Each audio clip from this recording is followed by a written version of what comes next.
Throughout history, there have been many plagues that have devastated human populations. But some of these plagues were more interesting than others. From a disease that turned people into vampires to a deadly virus that killed millions of people in a single year. Here are the top 5 most interesting plagues of human history. While researching for this video, I came across an account of a man who was cured of syphilis by being repeatedly bitten by fleas. And while it might sound like a really bad case of fleas, it actually could be a really good thing. See, the disease had progressed to the secondary stage where the symptoms included rashes, fever, and hair loss.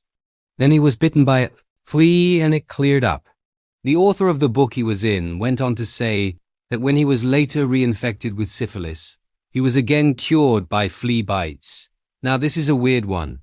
As far as we know, this only affected syphilis, and it's unknown if this would work on anyone else, or even if it still does today. Either way, if you're suffering from syphilis and you have a whole bunch of fleas around, maybe let them bite you. Just don't go out looking for it either.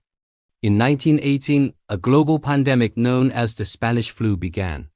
It was caused by an H1N1 virus and is believed to have originated in the United States. But despite its American origins, the US military tried to cover it up because they didn't want other countries to know about it. The reason why it's called the Spanish flu is because Spain was neutral in World War I, and their newspapers were the first to report on the pandemic. Over the course of 2 years, the virus spread around the globe, infecting an estimated 500 million people and killing an estimated 20 to 50 million of them. This was 3 to 5% of the world population. It was so deadly because it attacked healthy young adults, whereas other flus at the time mostly affected young children and the elderly. This is thought to be because the virus started off as a bird flu, and when it jumped species, it was able to take advantage of a new host without any natural defenses. Some people were also infected multiple times. Even though the world has seen worse outbreaks of the flu, this was especially deadly because it happened after the start of World War I. Troops from around the world were living in close quarters and spreading the disease to one another. They were also traveling back and forth across the globe, helping to spread the disease even further. To make matters worse, people were already weakened from the war. Also, this was before antibiotics were invented, so all you could do was ride it out. There are reports that people died in such large numbers that mass graves were needed. Hospitals were overwhelmed and people were dying at home, so loved ones often had to take care of them. Fun fact, both President Woodrow Wilson and future King Edward VIII were infected with the Spanish flu. Fortunately, they both survived. Researchers believe that this virus still exists in bird populations today, so hopefully it stays there. The Black Death is arguably the most well-known plague in history. It's believed to have started in Central Asia and then spread along trade routes. It's thought to have killed around 75 to 200 million people in Eurasia and North Africa. That's around half of Europe's population. It was caused by the bacterium Yersinia pestis and spread through fleas on rats. Symptoms included fever, weakness, pain, and swellings in the lymph nodes. These last ones were called buboes and are what gave the plague its name, the bubonic plague. There were also pneumonic and septicemic forms of the disease which were even more deadly.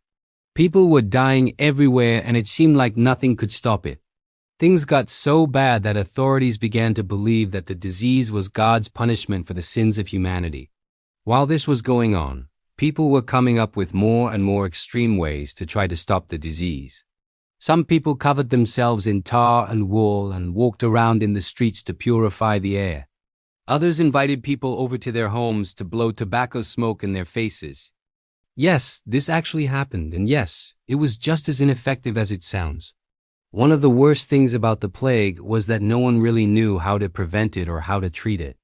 When it came to treatment, people tried everything from leeching to drinking urine. Some things worked better than others, but none of them could cure the disease. The best thing you could do was try to stay healthy and keep your distance from sick people.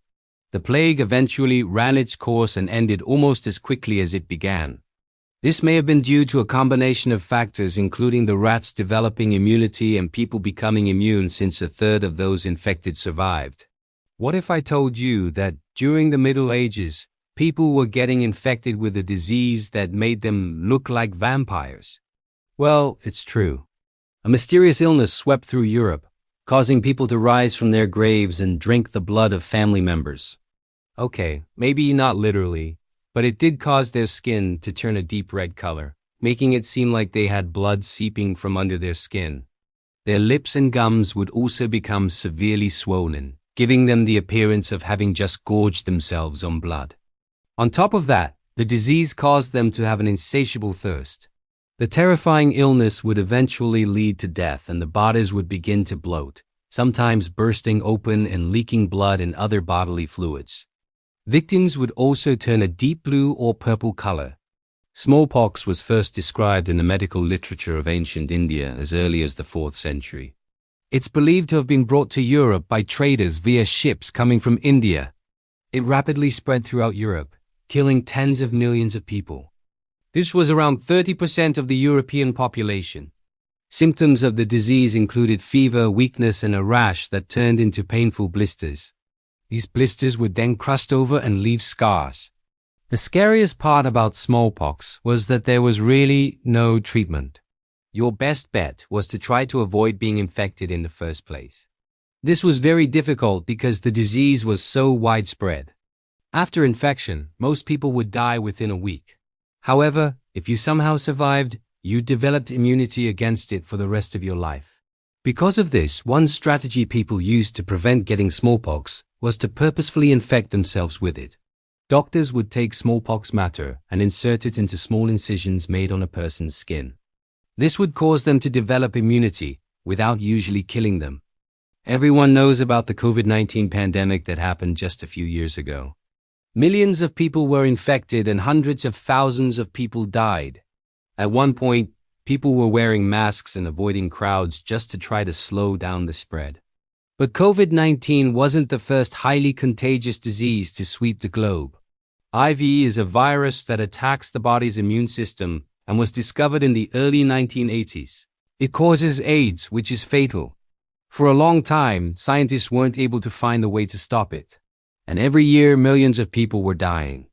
Back in 2020, the World Health Organization declared the COVID-19 outbreak a pandemic.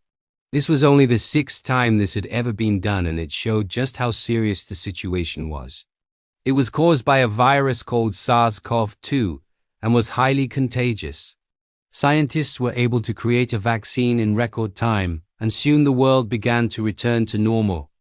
Click here to watch one of these next videos and let us know in the comments section which historical plague you would want to have been around to see.